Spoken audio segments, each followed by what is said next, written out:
구원자를 바라보는 사람이라는 제목으로 여러분들과 잠시 이 말씀을 통해서 은혜 나누기를 원합니다. 제가 오늘 한 가지 실수를 했습니다. 이 PPT를 다 만들어 놓고 USB에다가 제가 옮겨 와야 되는데 이것저것 막 챙기다가 제가 USB에다가 담는 것을 깜빡했어요. 그래서 오늘은 여러분들이 우리 예전에 예배 드렸던 것처럼 성경책을 찾으시면서 같이 말씀도 찾으시고 그런 은혜를 한번 또 나눠보도록 하겠습니다. BC 609년에 요시야 왕, 남유다에 있는 요시야 왕이 무깃도에서 애굽 왕 바로느고와 맞섰습니다. 이 애굽의 왕은 아수르 왕을 도와서 바벨론과 전쟁을 하기 위해서 이동을 하고 있었던 상황이었습니다. 그런데 이 남유다는 아수르와는 조금 적대 관계라고 할 수 있겠죠. 아수르가 워낙 커서 굴복할 수밖에 없는 상황이었지만 그러나 그 마음이 좋아서 그 아수르에게 굴복했던 것은 아닙니다. 그래서 약간 적대적인 그런 마음을 가지고 있었어요. 그래서 이 애굽 왕이 아수르를 도우러 가는 그 길목에 서서 그 애굽 왕을 막았던 겁니다. 그런데 그 전쟁을 하다가 이 요시야 왕이 그만 죽어버리게 됩니다. 이 이스라엘은 바벨론, 아수르, 애굽 이 세 강대국 사이에서 살아남기 위해서 치열한 몸부림을 하는 그런 상황이었습니다. 이미 북이스라엘은 아수르에 의해서 멸망을 당한 상황이었고요. 그러니까 이 남유다가 홀로 남아서 그 상황 가운데 살아남아야 되는데 얼마나 힘들었겠습니까? 요즘 대한민국 상황을 보면 쌓으니 여러 가지 문제들이 많이 있는데 미국과 중국과 러시아 또 핵을 가진 북한 사이에서 이 대한민국이 어떠한 처세를 어떠한 상황을 가지고 태도를 취해야 할지 굉장히 어려운 그런 상황과 아마 비슷한 상황이었다고 할 수 있겠죠. 자, 이렇게 어려운 열강 가운데 이 남유다가 딱 끼어서 이러지도 못하고 저러지도 못하는 그런 상황 가운데 이 하박국 이 선지자가 하나님을 향하여 질문을 하는 겁니다. 이 하박국은 3장으로 구성되어져 있는데요. 하나님께 제 첫 번째 1장에서 하박국이 이렇게 질문을 합니다. 하나님의 정의가 어디에 있습니까? 지금 이스라엘, 이 남유다의 상황을 보면 정말로 상황 자체가 너무 말도 안 되고 하나님의 율법이 지켜지지도 않고 하나님에 대한 신앙도 없고 너무 엉망인 이 상황인데 하나님의 정의가 어디 있습니까? 왜 하나님 침묵하십니까? 이렇게 하박국이 하나님 앞에 질문을 합니다. 그때 하나님께서 하시는 말씀이 이거예요. 하나님께서 한 민족을 들어서 이스라엘, 그 남유다를 치실 것이고 그것이 하나님의 징계의 손길임을 너희가 알 것이다. 이렇게 말씀하시는 거예요. 그런데 여러분, 이 하박국이 사실은 그렇게 하나님께 질문을 하게 된 상황을 가만히 살펴보면 남유다가 이 열강 사이에서 굉장히 어려운 상황이었다고 말씀드렸잖아요. 그러니까 이 남유다에 있던 정치인들이나 권력을 잡고 있던 사람들이 어떻게 해서든지 자기들의 기득권을 지켜나가야 하는 그런 상황이었습니다. 그러니까 자기들의 기득권을 지켜나가기 위해서는 어떻게 해야 될까요? 그 열강들에게 어떻게 해서든지 자기들의 권익을 지켜달라고 부탁하는 수밖에 없는 거예요. 그러니까 그 열강에 있는 관리들에게 어떻게 해서든지 줄을 대서 한 번이라도 만나야 되고 선물을 보내서 내가 누구라는 것들을 어필을 해야 되고 자기의 어떤 권리나 자기가 지금 가지고 있는 포지션들을 지켜나가려고 했던 거죠. 그런데 이 사람들이 그 이스라엘의 그 유다의 관리들이 바벨론이나 아수르나 애굽에 있는 사람들에게 무언가를 보낼 때는 선물을 보내려면 금은보화를 보내야 됐을 것 아닙니까? 그럼 그 금은보화가 어디서 나왔겠습니까? 백성들의 것을 착취하는 수밖에 없는 겁니다. 백성들이 죽든 살든 그것에는 관심이 없는 거예요. 그저 자기들이 많은 금은보화를 긁어 모아서 그것을 통해서 자신들의 위치를 지키고자 했었던 열강에 있는 사람들, 열강에 있는 관리들에게 그것을 보내서 자기들의 위치를 지키려고 했던 것이 이스라엘 남유다에 있었던 사람들의 그 관리들의 생각이었다는 거죠. 그러니 그 삶이 얼마나 힘들었겠습니까? 자기 백성을 지키고 자기 백성을 잘 보호해야 되는 그 관리들이 오히려 앞서서 자기 백성들을 착취하는 그런 상황이었습니다. 더군다나 남유다가 그런 상황이 처했다면 아마 온 백성이 다 무릎 꿇고 하나님 앞에 기도하면서 하나님께서 우리를 인도해달라고 분명히 그렇게 하는 신앙의 모습을 이들이 보였어야 될 겁니다. 하나님을 아는 민족이고 하나님께서 택하신 민족이니까. 그런데 이들은 오히려 하나님을 버리고 이방 민족들이 섬겼던 우상들을 수입해서 자기 집에 세우고 신전을 세워가는 그런 행태를 보였습니다. 그러니까 이 하박국이 그 모습을 바라보면서 너무 속이 터지는 겁니다. 하나님, 지금 이스라엘 남유다 사람들이 이렇게 하나님의 선민이 이렇게 타락하는데 과연 하나님 왜 침묵하십니까? 왜 아무 말씀도 없으십니까? 그때 하나님께서 한 민족을 통하여 이스라엘을 하나님께서 징계하시겠다라고 말씀하시죠. 그 한 민족이 바벨론이었습니다. 2장에서 하박국이 다시 질문합니다. 하나님, 바벨론이라는 그 나라는 이방 민족 아닙니까? 그 이방 민족을 통해서 하나님의 백성들을 징계하신다는 게 말이 되나요? 그리고 그 이방 민족 바벨론도 결국은 하나님을 섬기는 사람들이 아닙니다. 그런데 왜 그들을 사용하십니까? 그러니까 하나님께서 하박국에게 또 말씀하시는 거예요.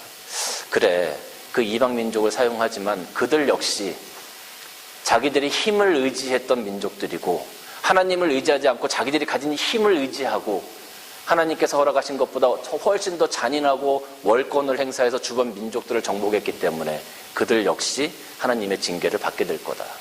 이렇게 하나님께서 답을 주세요.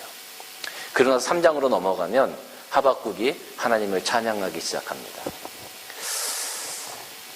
제가 하박국을 이렇게 쭉 보면서 하박국이, 이 하박국 선지자가 하나님께서 주신 그 말씀, 그 응답이 정말로 만족스럽고 다 이해가 돼서 3장에서 하나님을 찬양했을까 하는 의문이 들었어요.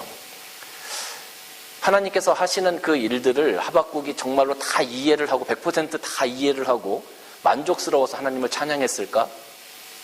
여러분, 때로는 우리가 때로는 하나님께 기도하고 하나님께 어떤 응답을 구할 때 하나님께서 주시는 그런 응답들이 우리가 100% 다 이해가 되던가요? 때로는 이해가 안 될 때도 참 많이 있어요.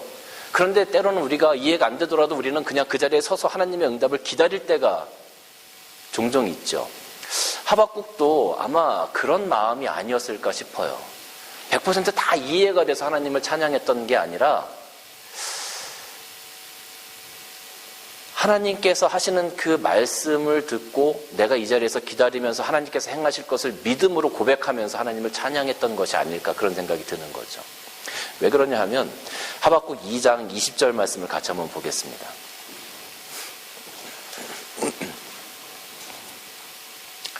하박국 2장 20절 말씀, 거기 뭐라고 되어 있는지 우리 같이 한 목소리를 한번 읽어볼까요? 2장 20절 말씀 시작. 오직 여호와는 그 성전에 계시니 온 땅은 그 앞에서 잠잠할지니라 하시니라. 오직 여호와는 성전에 계시니 그랬어요. 여기서 말하는 성전은 예루살렘 성전처럼 보이는데 사실은 그 예루살렘 성전은 하늘에 있는 하나님의 그 하늘나라의 어떤 표상이라고 할 수 있는 거거든요. 그러니까 하나님께서는 성전에 계시니, 하나님께서는 그 하늘 보좌에 앉아 계시니 너희들은 그 앞에서 온 땅은 그 앞에서 잠잠할지니라. 이 구절은요, 하나님께서 하시는 그 모든 일들에 관해서 우리가 하나님 이건 왜 이렇습니까? 불만을 터뜨리고 원망을 터뜨리고 하나님을 향하여 힐문하고 질문하고 이런 부분이 아니라 하나님의 주권을 너희가 그대로 다 인정을 해야 된다는 의미예요. 하나님께서 하시는 것은 항상 옳다라는 거죠. 하나님은 순수한 선이시고 하나님은 이 온 우주의 창조자이시고 하나님은 모든 선의 근원이시기 때문에 하나님께서 하시는 것은 항상 옳다라는 거예요. 근데 사람들이 우리가 생각할 때는 왜 하나님 이렇게 하시지? 왜 하나님 나에게 그것을 허락해 주시지 않지? 자꾸 의문이 생겨요. 그리고 자기 마음에 들지 않으면 그것을 불만을 토로하고 원망하려고 하는 그런 속성이 있어요. 근데 우리가 하나님의 뜻을 다 알 수 없는 거죠. 왜냐하면 하나님은 워낙 크시고 광대하신 분이니까. 우리가 하나님의 뜻을 어떻게 다 우리 머리로 담을 수가 있겠습니까? 그건 사실 불가능한 일이죠. 그래서 오늘 이 2장 20절 말씀은 우리가 이 땅에서 살아갈 때 하나님의 주권을 절대적으로 인정해 드려야 된다는 거예요. 하나님께서 하시는 것은 때로는 내가 생각할 때 이해가 되지 않지만 그러나 그런 상황일지라도 하나님께서 하시는 것이라면 우리가 믿음으로 그것을 고백하고 인정하고 따라가야 된다는 거예요. 하박국 선지자도 아마 그런 마음이었을 겁니다. 하나님께 두 가지 질문을 했는데 그 질문의 답이 정말 마음에 흡족했을까? 아직은 이런 하나님께서 이렇게 말씀하셨다 할지라도 그런 정세들이 드러나지 않았고 아직은 분명하게 이루어지지 않은 상태였어요. 그러니까 미래에 일어날 일이었어요. 그러니까 이 하박국이 하나님이 그렇게 말씀하셨어도 정말일까? 아마 그런 생각을 하지 않았을까 싶어요. 그런데 하나님께서 마지막에 오직 여호와는 그 성전에 계시니 온 땅은 그 앞에서 잠잠할지니라 하시니라. 이 한 말씀에 하박국이 내가 지금 질문하는 것, 내가 지금 하나님 앞에 원망하는 것이 다 부질이 없구나. 내가 정말로 지금 해야 될 것은 하나님 앞에서 겸손하게 엎드려서 하나님께서 행하시는 것을 바라보며 그것을 찬양하는 일이구나. 그것을 깨달았던 거예요. 이 시대를 살고 있는 그리스도인들의 믿음이 사실은 이런 믿음이 되어져야 합니다. 하나님께서 때로 우리가 기도할 때 기도에 대해서 예스라고 말씀하실 수도 있고 노라고 말씀하실 수도 있고 웨이트라고 말씀하실 수도 분명히 있어요. 그런데 그때마다 내 마음에 들지 않는다고 하나님을 향하여 원망하고 불만을 표출하는, 하나님 왜 이런 것들을 이렇게 하셨습니까? 라고 우리가 이야기한다면 그것은 아마 어떻게 보면 우리의 교만한 모습이라고 생각이 듭니다. 하나님께서 하시는 것이라면 예스라고 말씀하실 때도 노라고 말씀하실 때도 기다리라고 말씀하실 때도 하나님께서 하시는 거라면 그것은 옳습니다라고 고백할 수 있는 그런 믿음, 그리고 그 가운데 하나님을 찬양할 수 있는 그런 믿음이 오늘날 우리들에게 필요하다는 겁니다.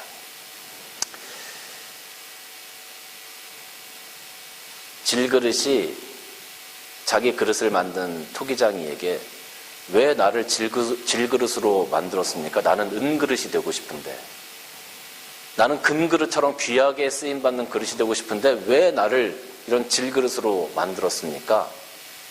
이렇게 만들어진 그릇이 불평할 수 있겠습니까?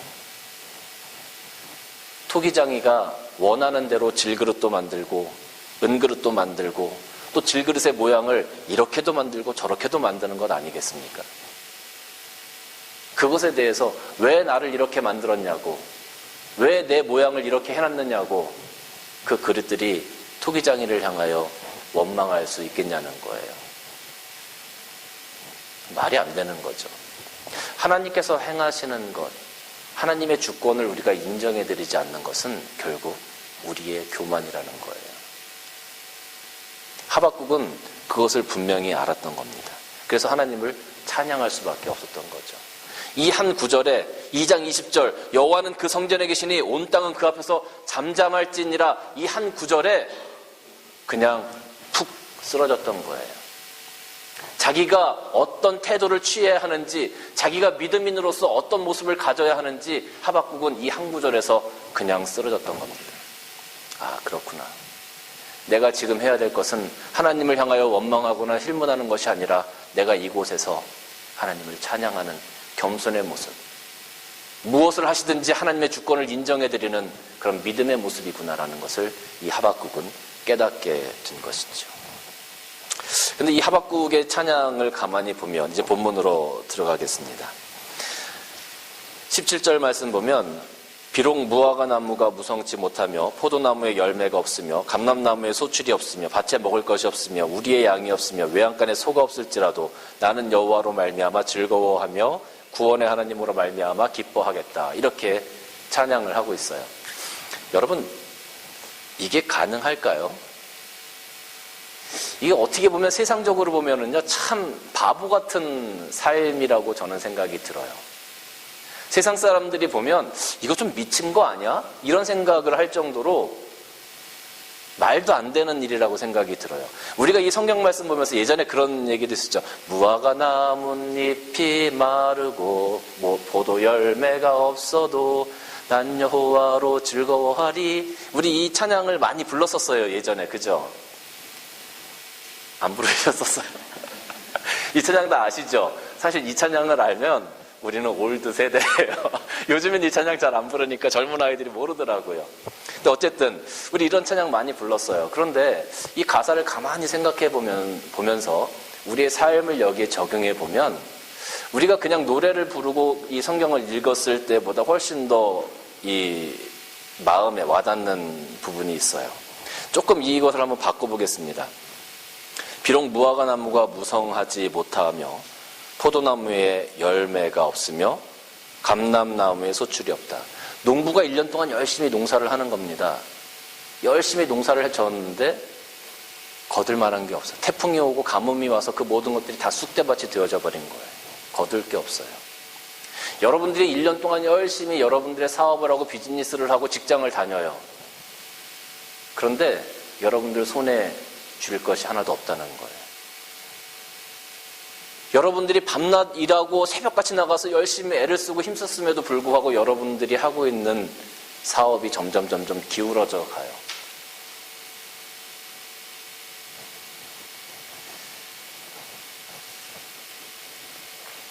밭에 먹을 것이 없으며 삶이 힘들어져서 여러분의 냉장고를 열었을 때 반찬은 없을지 모르지만 반찬을 만들 수 있는 여러 가지 재료들이 거기 쌓여 있겠죠. 그런데 그 냉장고를 열었을 때 그 냉장고가 텅텅 비어져 있는 거예요. 음식 재료를 사다 넣을 만큼 여력이 없는 거예요.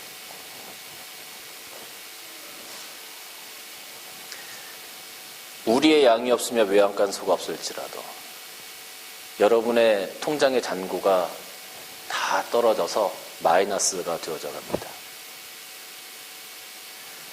밤새도록 일하고 새벽부터 나가서 일하고 밤늦게까지 일을 함에도 불구하고 만약에 여러분의 삶이 그렇게 어려운 삶이 되어진다고 하면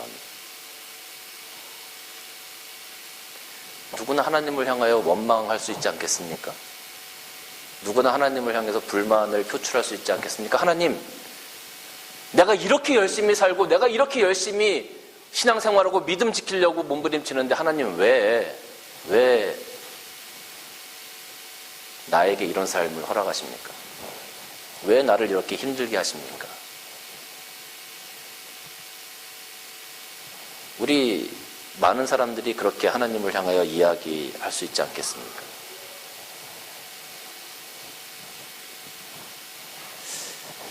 성경을 읽으면서 비록 무화과 나무가 무성하지 못하며 포도나무에 열매가 없으며 감람나무에 소출이 없고 밭에 먹을 것이 없고 우리의 양이 없고 외양간에 소가 없다.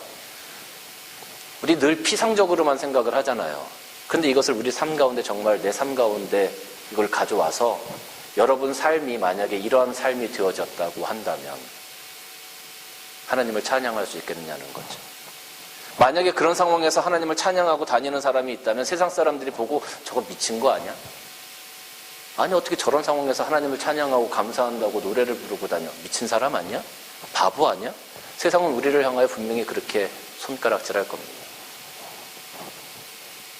하박국의 모양도 하박국의 이 찬양도 별반 다르지 않았을 것 같아요. 근데 하박국은 하나님을 향해서 찬양했습니다. 왜 찬양할 수 있었을까요? 하박국은 왜 그런 상황 가운데 하나님을 찬양했을까요? 그 해답이 18절과 19절에 있어요. 18절과 19절, 3장 18절, 19절을 말씀 보면 나는 여호와로 말미암아 즐거워하며 나의 구원의 하나님으로 말미암아 기뻐하리로다. 주 여호와는 나의 힘이시라. 나의 발을 사슴과 같게 하사 나를 나의 높은 곳으로 다니게 하시리로다 그랬어요. 그런 어려운 상황인데 그런 어려운 상황이 된다 할지라도 나를 그 상황에서 구원해 주실 유일한 구원자가 여호와 하나님이라는 것을 하박국은 분명히 알았던 거예요. 그런 어려운 상황 가운데서 나를 이끌어내실 유일한 힘이 있는데 그 힘이 사람들이 아니고 세상이 아니고 하나님이라는 것을 분명히 고백하고 있는 거예요. 내가 사막의 음침한 골짜기를 다닐지라도 그곳에 나를 내버려 두지 아니하시고 나를 들어서 높은 곳에 다니게 하실 유일한 분이 하나님이라는 것을 하박국은 분명히 알았던 거죠. 많은 사람들은 어려운 환경이 되어지고 많은 것을 잃게 되어지면 그 가운데 굉장히 실망하고 낙심합니다. 그리고 하나님 왜 접니까? 다른 사람들은 다 행복하게 사는 것 같은데 왜 나에게 이런 시련을 허락하십니까?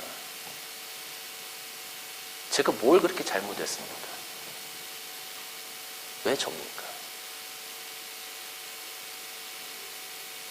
여러분이 쌓아놓은 공동탑이 무너지고 가정이 힘들어지고 자녀와의 문제가 생겨지고 교회 내에서 잘 쌓아왔던 관계들이 깨어지고 여러분의 사업들이 힘들어지고 여러분의 건강이 사라지고 왜 접니까? 하나님 왜 접니까? 많은 사람들이 그렇게 이야기할 수 있습니다. 그런데 우리는 그럴 때 분명히 이 하박국의 믿음을 가져야 합니다. 우리가 힘들고 어려워질 수 있습니다. 잃을 수도 있습니다.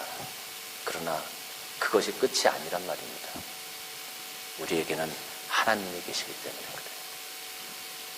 하박국은 그런 상황 가운데서 나를 구원해 주실 유일한 구원자가 누구인지 분명히 알았습니다. 그런 상황에서 나의 힘이 되어주실 분이 누구인지 분명히 알았어요. 나를 높은 곳으로 다니게 하실 분이 누군지, 나를 회복시킬 분이 누군지 분명히 알았다는 거죠. 그래서 그 여호와 하나님을 오늘 찬양할 수밖에 없었던 겁니다. 오늘 이런 믿음이 우리에게 필요합니다.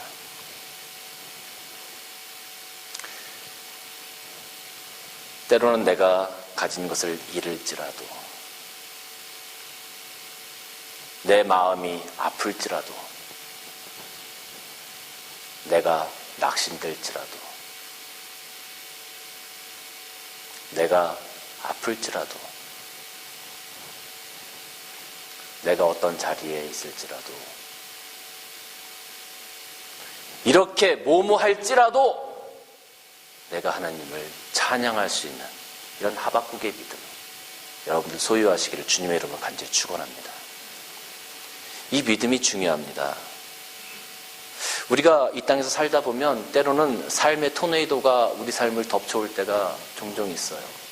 여러분, 미국에는 그 토네이도 때문에 막 난리죠. 토네이도가 한번 지나가고 나면 그 영상을 제가 한번 본 적이 있는데, 큰 트레일러들 있지 않습니까? 그것이 토네이도가 돌아오니까 그 트럭이 그냥 그 토네이도 바람 속으로 날려 들어가는 거예요. 기차들이 가다가 그 기차가 그냥 막 말려 들어가는 거예요. 그 무거운 것들이.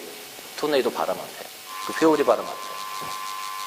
토네이도가 싹 지나간 자리를 보면 남는 게 없어요. 집들이든 뭐든 다 그냥 부서져가지고 그 잔해만 남는 거예요. 아무것도 안 남더라고요. 그런 삶의 토네이도들이 때로는 우리 삶 가운데 엄습해 올 때가 있어요.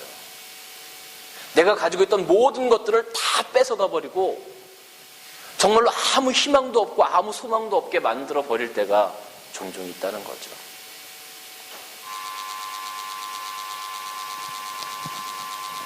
그런데 그러한 삶의 토네이도가 우리 삶 가운데 엄습해 오고 우리의 삶을 피폐하게 만들고 엉망으로 만들었다 할지라도 여러분 옆에 하나님이 계시면, 주님께서 여전히 여러분들 옆에 계심을 잊지 마시기를 주님의 이름으로 간절히 축원합니다. 그 하나님과 그 그리스도를 바라보는 믿음, 그 믿음을 가지고 우리가 이 찬양의 고백, 이 하박처럼 찬양의 고백을 하나님께 드릴 수 있다면 하나님께서는 그 고백을 통하여 우리 삶을 회복시키시고 우리 삶 가운데 기적을 만들어 가실 겁니다. 그게 바로 하나님이세요. 사도행전 16장 말씀을 보면 이런 이야기가 기록되어 있습니다. 바울과 실라가 빌립보에 가서 말씀을 전하는데 그 말씀을 전할 때 한 귀신 들린 그 여종이 있었어요. 귀신 들린 여자가 이 바울과 실라가 지나갈 때마다 하나님의 사람아 어쩌고저쩌고 계속 이야기하니까 바울과 실라가 너무 힘이 들었습니다. 그래서 그 귀신을 쫓아냈습니다. 근데 그 귀신 들린 여종이 점을 쳐가지고 돈을 벌어서 그 주인이 그 돈을 가지고 생활을 했었거든요. 그러니까 자기 수입이 끊긴 걸 보고 사람들을 불러다가 이 사람들이 우리가 듣지도 못할 그런 어떤 그 이단과 같은 사설을 전한다고 막 모함을 한 겁니다. 그래서 바울과 실라가 잡혀갔어요. 그 매를 죽도록 맞고 감옥에 갇혔습니다. 바울과 실라가 하나님을 향하여 원망할 수 있는 상황 아닙니까? 불평하고 낙심할 수 있는 상황 아닙니까? 하나님, 저는 하나님의 일을 죽어라고 했고 하나님의 일만 했는데 왜 제가 매를 맞아야 하고, 왜 제가 감옥에 갇혀야 하고, 제가 왜 이렇게 모함을 받아야 하고, 제가 왜 이렇게 사람들에게 손가락질을 받아야 합니까? 그런 상황이었어요. 근데 바울과 실라가 그 감옥에 들어가서 한 것이 있어요. 그 밤에. 우리 말씀 한번 찾아보겠습니다. 사도행전 16장 25절 말씀입니다.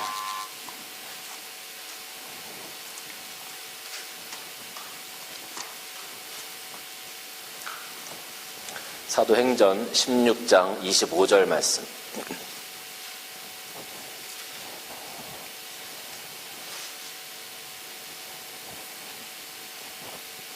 우리 같이 한번 읽어볼까요? 사도행전 16장 25절 말씀 시작. 한밤중에 바울과 실라가 기도하고 하나님을 찬송하며 죄수들이 듣더라.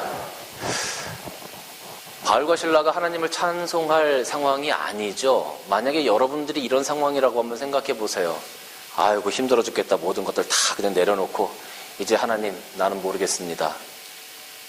지금 내 몸도 아파 죽겠고 너무 맞아가지고 피도 많이 났고 힘도 없고 아유 난 모르겠습니다. 이제 뭐 하나님 내가 찾을 힘도 없고 기도도 안 나오고 저는 이제 다 포기입니다. 마음대로 하십시오. 그럴 수 있지 않겠어요? 우리가 하나님 일 죽으라고 했는데, 여러분 교회에서 정말 하나님을 향해서 여러분들이 최선을 다해서 신앙생활도 하고 봉사도 하고 헌신도 하고 열심으로 섬겨 나왔어요. 그런데 교회 성도들이 다 나를 욕하고 비난하고 손가락질 하는 거예요. 내가 그렇게 열심히 하나님을 향해서 교회를 위해서 최선을 다하고 해왔는데 목사님도 나를 뭐라 그러고 성도들도 나를 비난하고 다 내가 잘못했다고 그래.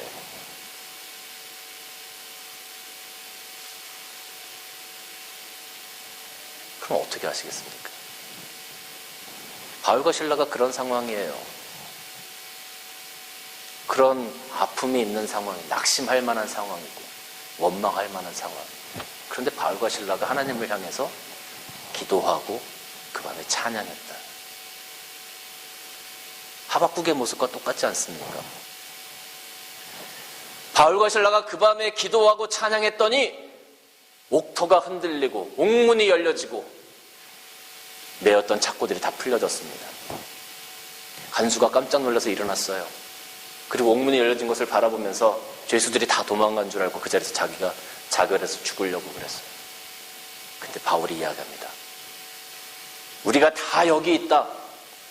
우리가 다 여기 있다. 그러니까 그 간수가 바울 앞에 나와서 선생님, 어떻게 해야 내가 구원을 얻을 수 있습니까? 그때 바울이 유명한 얘기 하잖아. 주 예수를 믿으라. 그리하면 너와 내 집이 구원을 얻으리라. 하나님께서 기적을 만들어 가시는 거예요. 찬양할 수 없는 상황이고 기도할 수 없는 상황에서 기도하고 찬양하는 그 믿음을 통해서 하나님께서 기적을 만들어 가시는 거예요. 구원받을 수 없는 사람이 구원받게 되어지고 세상에 감당할 수 없는 일들이 생겨지게 되어지고 이것이 하나님께서 일하시는 방법이에요. 믿음 있는 사람들을 통해서 말이죠.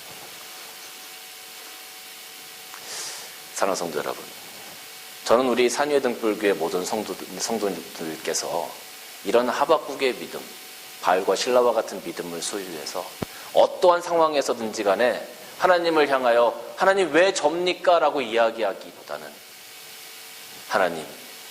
하나님께서 이루고자 하시는 것을 나의 작은 믿음을 통하여 이루어 가십시오라고 고백할 수 있는 그런 여러분들이 다 되어주시기를 주님의 이름으로 간절히 축원합니다.